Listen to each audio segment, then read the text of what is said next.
Ada banyak tambahan informasi di dalam narasi cara cerdas bernegara dalam sisa 1000 video ke depan, yaitu banyaknya istilah baru. Seru sesungguhnya ini bernegara melawan globalis, melawan komunis Tiongkok, dan melawan demokrat ke depannya. Ini kompetisi sehat sejatinya, namun tetap penuh dengan kekejaman dan ketegaan. Grand Plan Mardigu Nation adalah melakukan apa yang Gajah Mada lakukan lebih dari 600 tahunan yang lalu. Kita hanya sekedar bisa membayangkan apa kira-kira isi dialog antara Mahapati Gajah Mada dengan rajanya Hayam Wuruk. Dialog yang kita bawa ke zaman sekarang kira-kira adalah, Paduka, kita harus menarik garis wilayah kita Majapahit yang sesungguhnya. Kerajaan Majapahit wilayahnya adalah Gajah Mada menarik garis melingkar ujung barat yang saat ini adalah Thailand, ujung utara yang saat ini adalah Filipina, ujung selatan yang saat ini Indonesia, dan ujung timur yang saat ini adalah Papua Nugini.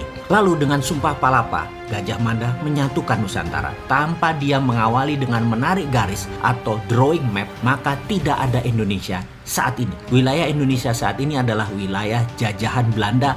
Plek. Kalau kita mengikuti wilayah Majapahit dan Nusantara, sesungguhnya maka selatan Thailand, Malaysia, Singapura, Brunei, Filipina, Papua Nugini adalah wilayah Indonesia saat ini. Jadi di dalam Mardigu Nation, di mana di dalam tahun 2049 nanti, ketika dunia baru tercipta karena perang berkepanjangan antara demokrasi versus komunis, Amerika versus Tiongkok, dan globalis versus nasionalis, maka tatanan dunia baru terbentuk. Mardigu Nation akan membentuk New Santara atau Nusantara baru. Ketika Kra Kanal dipotong, maka negara ASEAN terbelah dua. ASEAN kontinental menyambung sama daratan Asia, ASEAN Archipelago adalah wilayah laut terluas di dunia. Nusantara adalah 5 negara ASEAN Archipelago ditambah negara-negara kepulauan Pasifik Selatan dengan total 22 negara. Jika ditambah Australia dan New Zealand, maka negara kesatuan tersebut yang berbasis konfederasi adalah 24 negara. Itulah redraw map baru atas nama Nusantara. Ini semua hanya rencana di kertas, yang semua dirincikan di novel fiksi futuristik karya Mardigu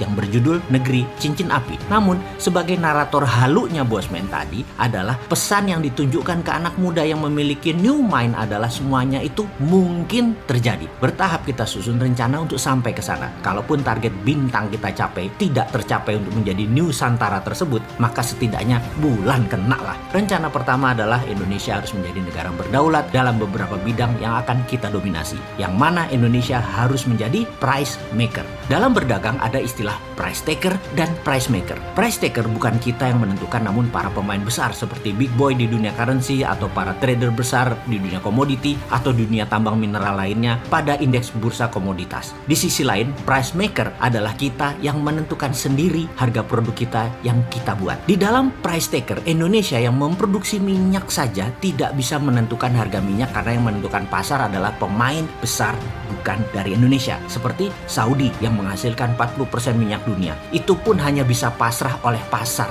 dalam tanda petik. Siapa itu pasar? Nanti kita akan bicara di sesi tersendiri. Yang jelas, setiap komoditas, sawit, cengkeh, teh, kopi, semuanya itu ada pemainnya dalam tanda petik yang menentukan harga yang diklaim sebagai atas nama pasar. Jadi orang awam hanya mengatakan pasar, padahal terencana, terdesain, terstruktur, terkendali oleh globalis. Ada baronnya di masing-masing komoditas. Ada rajanya, dan sudah ada yang berlangsung ratusan tahun sistem ini terjadi. Jadi naif sekali kalau kita berbisnis, kita jadi korban harga padahal kita produsen terbesar. Misalnya di kelapa sawit, CPO, kita produsen tapi victim system karena kita tidak bisa menentukan harga. Kita produsen tapi kita price taker. Begitu juga di komoditas teh, kopi bagi Indonesia. Ya begitulah kalau negara tidak berdaulat. Coffee bean, biji kopi, kita menjadi price taker. Sekarang kita ilustrasikan lebih dalam lagi. Misalnya 1 kilo saat ini kopi adalah harganya 100.000. Setelah di roasted menjadi 150.000 per kilo, dan itu harga umum. Kita hanya bisa untung sekitar 10-20%-an jika kita petani bean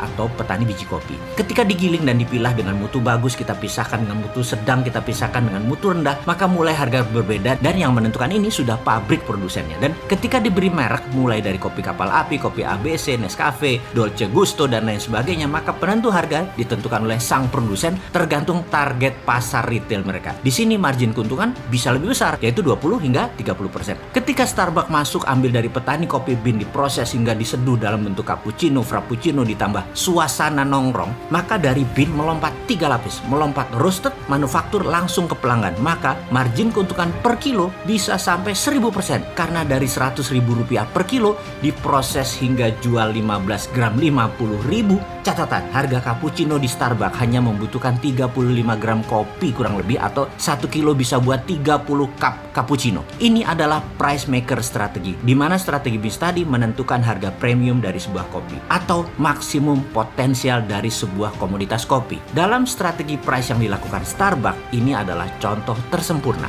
Starbucks contoh sempurna dari strategi bisnis midstream, hilir, hingga high end. Starbucks ini sahamnya salah satu darlingnya Wall Street karena sudah naik 5.000% sejak IPO. Sekarang kita bicara lebih dalam lagi tentang pelajaran harga negara kita. Untuk hard commodity, soft commodity, bursa precious metal, kita harus punya bursanya di dalam negeri sendiri yang tidak mengikuti bursa internasional selama mainnya di dalam negeri. Kitalah penentu harga jual dan harga beli berdasarkan pasar penawaran dan pembelian domestik. Jadi harga nikel, tembaga, kalsium karbonat, bauksit, gold, silver, apapun itu selama pembelinya lokal, maka bursanya lokal. Perlu dicatat, mineral Indonesia itu bisa merupakan 50% mineral dunia. Kitalah yang menentukan harga seharusnya. Kitalah price maker seharusnya. Lalu bisnis turunan dari mineral dasar tadi seperti cerita kopi komoditi sampai Starbucks dibangun di Indonesia. Apa itu? Katakan industri besi hingga turunannya sampai ke kendaraan, bahan bangunan, terus 6 lapis turunan sejak keluar dari steel foundries. Itu semua dirancang dan didesain